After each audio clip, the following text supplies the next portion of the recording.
굳이 저는 많이 빠진 카카오 그룹주라든지 오히려 많이 빠진 크래프톤 같은 게임주라든지 그것들은 어떻게 보면은 정말로 말도 안 되는 수급 논리 때문에 빠진 것들이거든요. 그렇죠. 그런 것들은 첫 양봉이 올라올 때 한 번 정도는 들이댈 필요도 있다라는 겁니다. 나는 더 이상 틀리면 안 되는 거죠. 이미 다른 종목들이 물려 있으니까. 그러면은 하나 플러스 날 때까지 매매 쉬세요.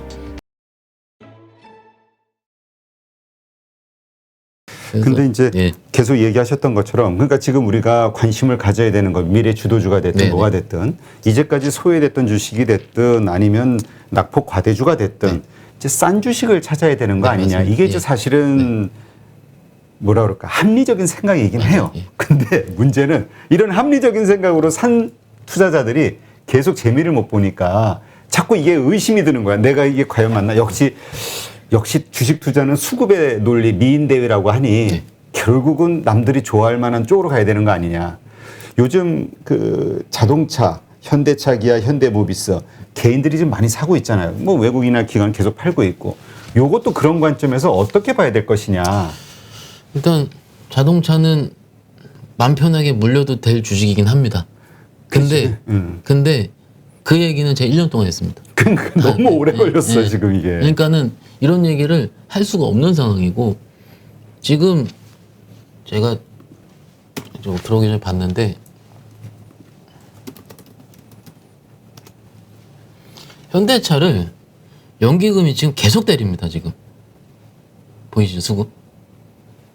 야, 계속 진짜 엄청 예. 팔았네. 좀 마무리 돼야 될 것 같습니다. 자동차주가 도는 한 시점은 3주 가까이 판 것 같은데. 계속. 많이 팔았죠. 예. 그러니까 이게 지금 1월 13일부터 팔고 단 하루도 빼놓지 않고 판 거니까는요. 뭔가 이제 시장 메이저들이 좀 수급 주체를 바꿔야 될 것 같습니다.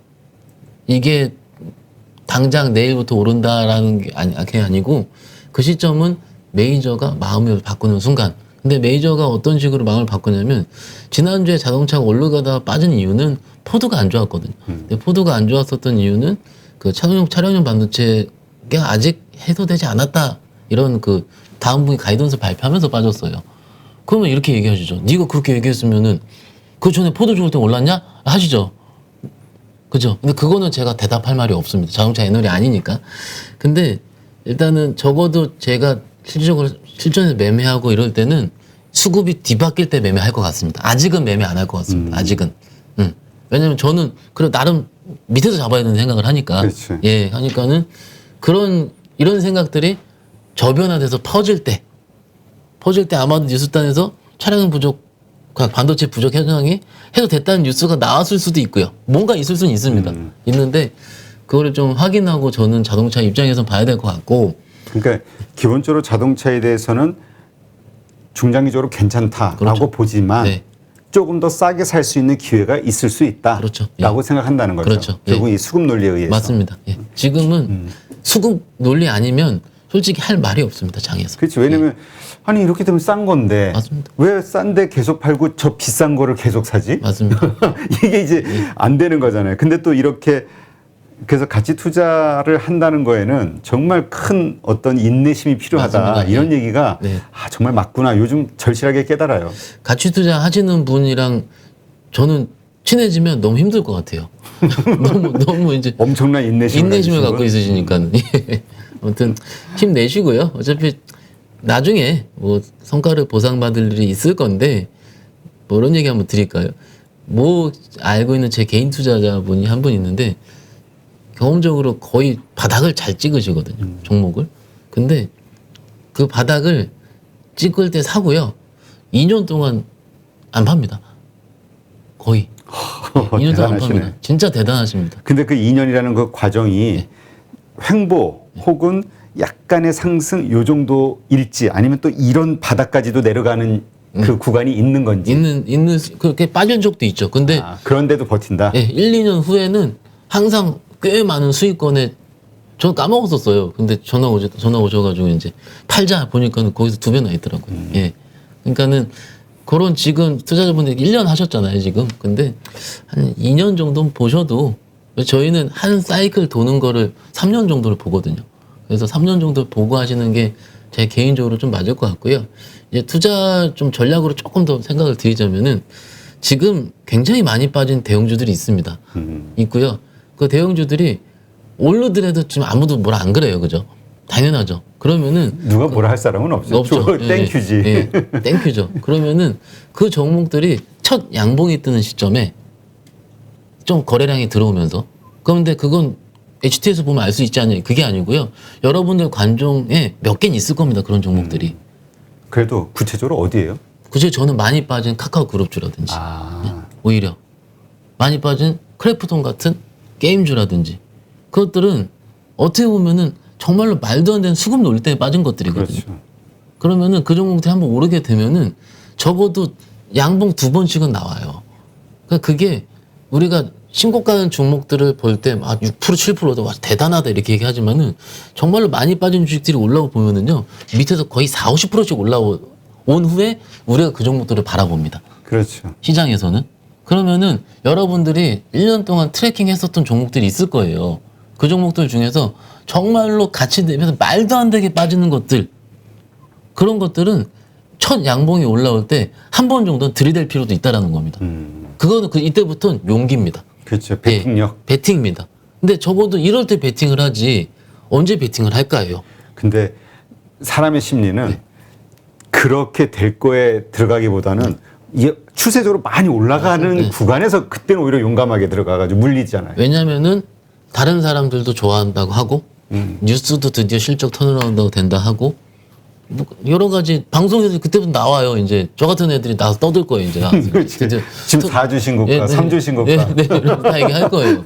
근데 막상 저같이 나와서 이제 투자대에서 이렇게 얘기하는 사람들은 뭘 좋아해요? 빠른 걸 좋아합니다.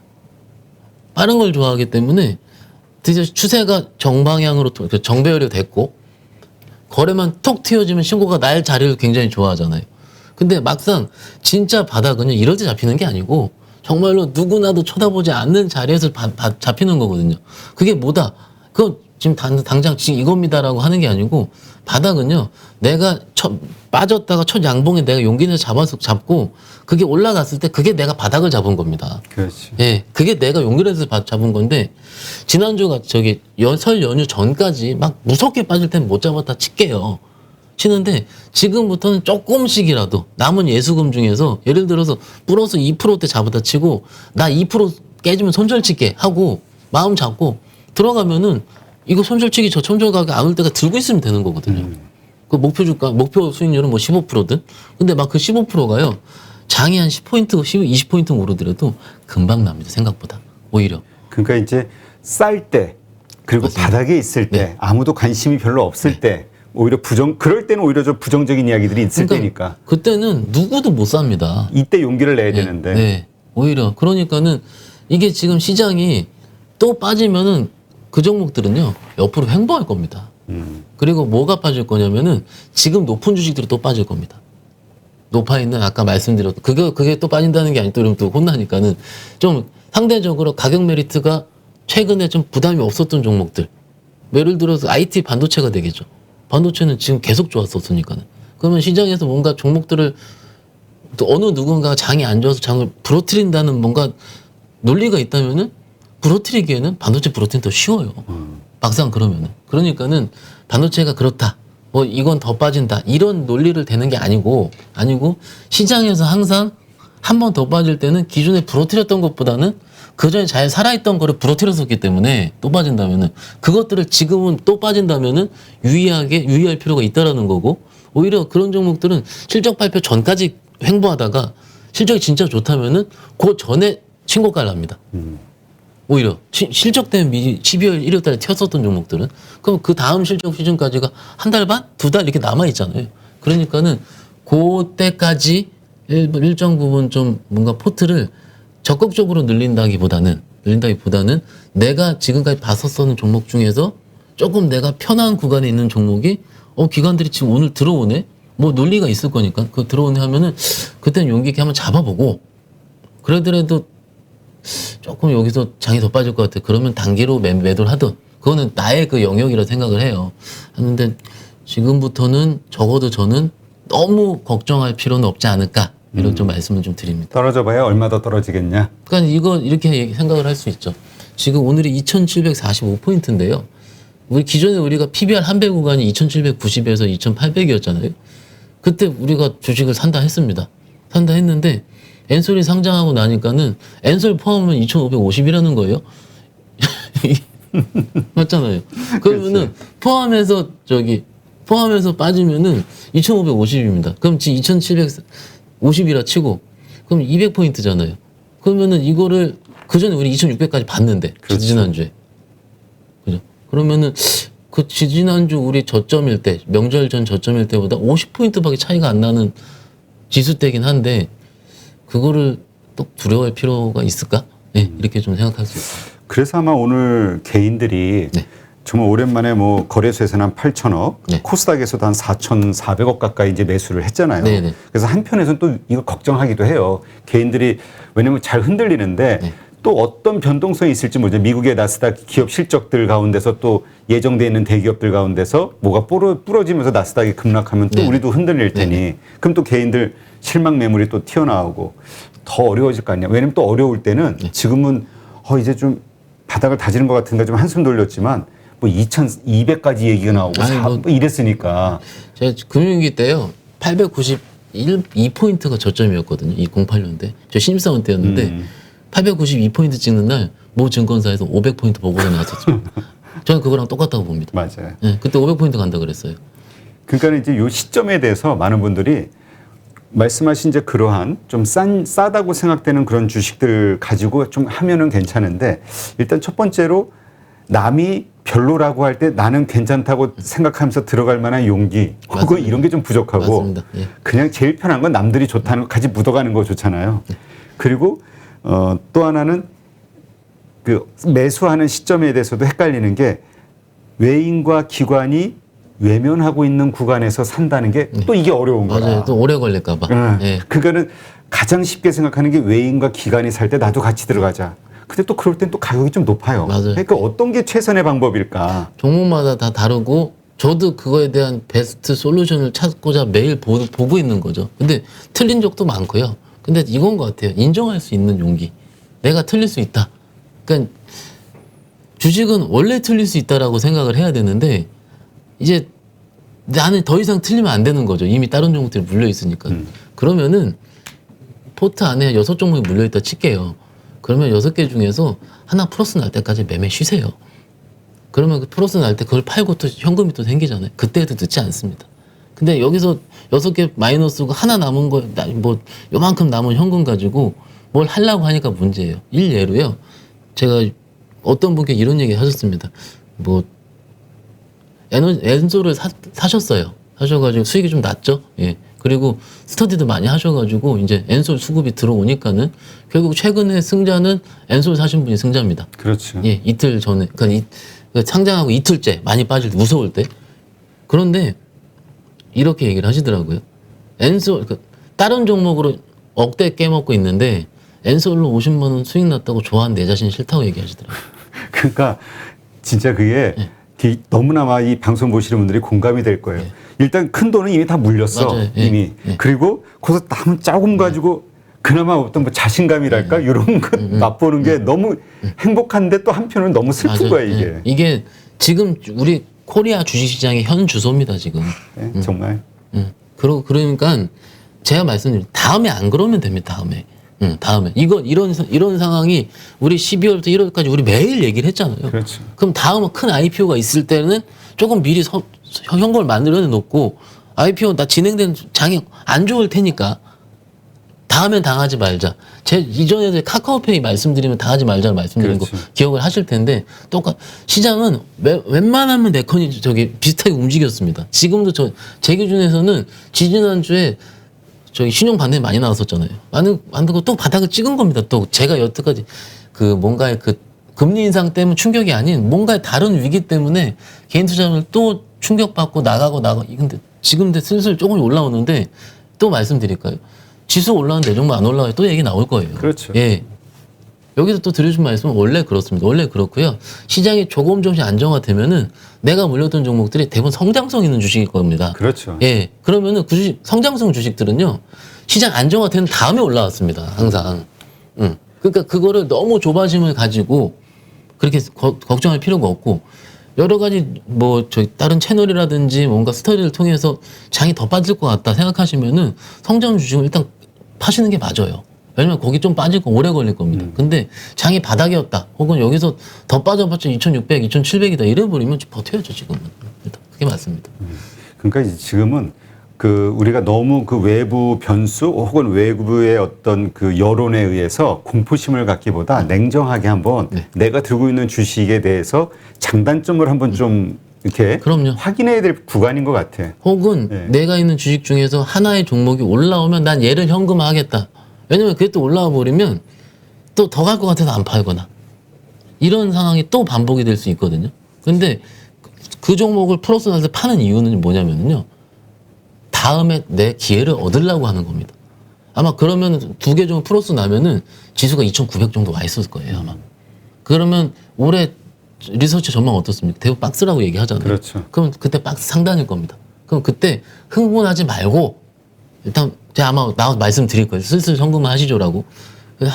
흥분하지 말고 그때는 마이너스가 몇 개 있겠지만 한두 개는 플러스에서 현금화 해놓고서 바로 사지 말고 좀 다른 부분까지 기다리고 요것만 올해 몇 번 하더라도 계좌는 괜찮을 것 같습니다. 예. 근데 지금 일각에서는 일각이 아니죠. 그래도 꽤 많은 분들이 2,800선 되면은 좀 현금화 하자 이런 얘기를 많이 하거든요. 우리 차장님은 어떻게 보세요? 6,800이 올라온 다음에 고민해도 늦진 않을 것 같아요. 아, 미리 예. 2,800 되면 매도하자 이게 네. 아니라 2,800 될 때의 그 어떤 흐름, 시장 흐름 2,800 강하냐? 때, 맞아요. 2,800이 그러니까 삼성전자랑 하이닉스 두 개로 땡겨서 2,800 만들면은 그거 솔직히 개인 투자는 의미 없습니다. 아, 근데 맞아. 근데 또 지금은 지수가 별로 의미 없는 의미 게 없습니다. 예. 지수가 오른다 해도 내 주식은 빠지고 지수가 내려도 내 종목은 올라가는 경우가 꽤 맞습니다. 많아가지고 네. 그게 지수대로 생각하는 게 아니고요. 이거는 내 계좌의 컨디션입니다. 이건. 내 주식 종목에 그러니까 주식 종목이 좀 올라오면 맞습니다. 예. 그냥 그 정도 선에서 그냥 그걸 매도할지. 보면, 예. 그러니까 저기 2,800대 현금화 이거는요. ETF 하시는 분들만 하는 겁니다. 혹은 지수 선물 매매하시는 분들. 지수 플레이하는 네. 분들.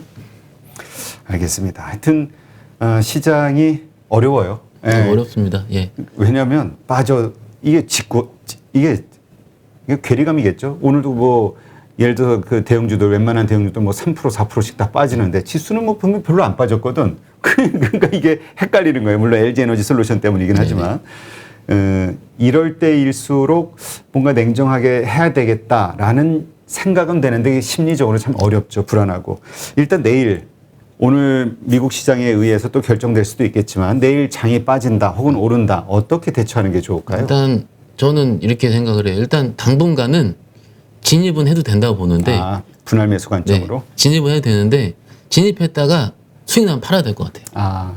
얼마 정도의 수익이 났을 때? 그게 내가 원하는 수익. 예를 들어 5%든 7%든 주말 사이에 좋은 뉴스 하나만 꼽으려면 코인 오른 거거든요. 비트코인. 비트코인. 예, 그럼 오늘 몇몇 코인 관련 종목들이 올랐어요. 근데 올랐다가 좀 슬슬 밀리더라고요. 그러면은 요게 지금 저기 그 추세가 어렵구나 하면은 근데 그 종목들의 변동성이 굉장히 큽니다. 그래서 종목들을 알잖아요. 그러니까 들어갔다 나왔다. 그러니까 이거를 투자분께서 그건 너나 할 수 있지 단타치 하는 거냐 그게 아니고요. 이렇게 내가 알고 있었던 행위 자체가 나중에 뭘 할 때 도움이 되는 거거든요. 그래서 그게 뭐 100만 원이 됐던 한 주가 됐던 조금씩이라도 좀 해보는 게 맞고요. 그리고 이제 지금은 정말로 뉴스단에 굉장히 민감한 시기일 겁니다. 안 좋은 악재도 민감하게 빠지고요. 그렇죠. 좋은 호재도 민감하게 움직일 겁니다. 왜냐하면 종목들은 싸니까. 그러니까는 기본적으로 경험적으로 이렇게 빠졌다가 올라오면은요. 올라올 때요. 이게 경험적으로 주요 이평들이 이렇게 덮여 있잖아요. 거기를 잘 못 넘더라고요. 그게 60일선이든 20일선이든 그러면 깼다 그러면 요 정도까지 포인트를 일단 단기 목표가로 가지고 매매하는 것도 일단 답이 될 수 있습니다. 네. 하여튼 기본적으로 네. 그러니까 장기 투자 생각하시는 분들도 있으니까 근데 이제 주변에서 뭐 현금 확보를 해라 아니면 뭐 우리 방송에서도 가끔 이제 그런 얘기 하니까 어느 정도 되면은 좀 일정 부분 매도하자 이렇게 얘기하면 이제 자꾸 그 장기 투자하려는 어떤 그 마음이 흔들릴 수 있잖아요. 근데 이제 우리가 얘기하는 거는 트레이딩 하시는 분들이야 뭐 그렇게 하시면 되는 거고 장기 투자 생각하시는 분들 가운데서도 시장을 좀 이해하기 위해서 약간만 맞습니다. 예. 이렇게 저렇게 사고 팔고 하는 그 시장의 분위기를 한번 느껴보자. 이렇게 이해를 하면 되겠죠. 맞습니다. 주식을 들고만 있기에는 너무 힘든 장입니다. 그렇죠. 네. 너무 소외된 느낌. 네, 맞습니다. 그리고 또 사실 이러한 그 흐름 속에서 내가 같이 좀 참여하면서 그 쓴맛 단맛을 보지 않으면 실력이 안 는다고 또 하시는 분도 있더라고요. 정확하시고요. 그리고 그걸 내가 어느 정도는 수익을 남겨야지, 내 눈에 보이는 수익이 계좌에 남아 있어야지 나머지를 가져도 버틸 수가 있거든요. 맞아요. 왜냐면 자신감이 맞습니다. 예. 이게 계속 모든 종목에 다 물려 있으면 여기 얘기 들어보면은 자신감이 다 없는 거야. 그러니까 다음번에 정말 예전 같으면 바로 네. 살만한 어떤 구간이 왔을 때에도 용기가 안 나는 맞습니다. 거라. 예. 또 그러니까 이 자신감을 잃은 요 자신감을 회복시켜 주는 건 아주 소액이라도 이렇게 거래를 해보는 거. 그렇습니다. 예. 그게 중요하고요. 힘내세요. 이게 제가 항상 이럴 때마다 투자자들한테 듣는 질문이었고 매번 위기 때마다 그리고 한 몇 달 있다가 어떤지 아세요, 대표님? 종목 달라요, 이제는. 몇 달 어떤 거 있으면. 뭐 살지? 뭐 살지. 그렇게 돼요. 또 몇 달 있으면은. 제가 몇 달에 그 했던 거 말씀드리겠습니다. 정말로 다 지나가고요. 일단 좀 힘내시고 악재들이 조금씩은 해결되는 게 보여요. 아까 시황에서 말씀드린 것처럼. 그러니까는 시장 떠나시면 안 되고 지금까지 작년에 학습하셨던 거를 요런 시기에 조금씩 매매에 참여하신다면은 기다릴 수 있는 뭔가 우리가 자양분이 되지 않을까. 이렇게 말씀드릴 수 있겠습니다. 네. 이게 좀 민망하지만 네. 이렇게 얘기하시는 분도 있어요. 어떻게? 그거는 어떻게 답하실 거예요? 뭐냐면 시장 떠나지 말라 네. 하면 증권사 직원이니까 당연히 떠나지 말라고 하는 거 아니야? 이렇게 얘기하시는 또 분들이 있단 말이에요. 시니컬하게. 그렇게 말씀하실 수 있어요. 근데 일단 첫 번째는 저랑 거래 안 하시기도 저랑 상관없고요. 맞아. 예. 근데 나랑 상관없는데 떠나는 말도 무슨 상관이 저는 있어? 제 고객들은 저한테 오리엔트 돼 있어서 괜찮고요. 두 번째는요. 제가 딱 증권에 입사한 지 올해 16년 차거든요. 16년 차인데 이럴 때 떠나셨던 분들이 경험적으로 3,000포인트 때 그때 다시 찾아오셨었습니다. 예. 또 좋다 하면은 예. 적어도 좋은 거 보고 나가셔도 늦지 않습니다. 네, 알겠습니다. 하여튼 방송 보시는 분들 한번 차분하게 항상 객관적으로 이러한 방송들 또 우리 출연자분들이 하시는 말씀을 들으시면서 네. 가장 중요한 건 그냥 무조건 믿는 것보다 정말 이게 사실일까? 맞습니다. 팩트 확인을 하면서 그래야 자신이 그 뭐랄까 믿음이 생기고 맞습니다. 행동에 어떤 확신이 생기는데 예. 그냥 주린이니까 물론 그러겠죠. 결정해 주기를 바래. 맞아요. 그러다 보니까 예. 뭐 사면 돼요? 언제 팔아요? 사요? 이래서는 안 된다는 거죠. 그러니까는 대부분 분들이 저한테 전화 오셔서 묻는 게 이렇게 이러해서 이렇게 했다라고 얘기를 하세요. 그럼 저보고 손절 치는 거 이제 마지막으로 이제 사인 내달라는 거지 않습니까? 그러면 맞대요. 결국은 그거예요, 그거. 그러니까는 나는 판단이 힘든데 그 판단의 최종 손절 혹은 최종 매수의 순간을 누구한테 의지하고 싶은 겁니다. 그치. 근데 이 의지를요, 누구한테 하면 안 됩니다. 내가 결정해. 정말로 내가 해야 됩니다. 내가. 힘들어도. 예, 힘들어도요. 그게 제일 중요합니다. 예. 네. 하여튼 방송 보시는 분들 한번 그러니까 내가 기본적으로 손실을 보고 있다면 혹은 뭐 이익을 보는 분도 마찬가지겠죠. 주식을 하고 있는 현재의 상황. 왜 이런 상황이 생기게 됐을까? 기본적으로 시장이 안 좋으니까 그렇겠지만 그럼요. 그 가운데서의 나의 패턴, 행위 혹은 마인드 이런 것도 한번 점검해 볼 필요가 있지 그렇죠. 않을까. 네. 알겠습니다.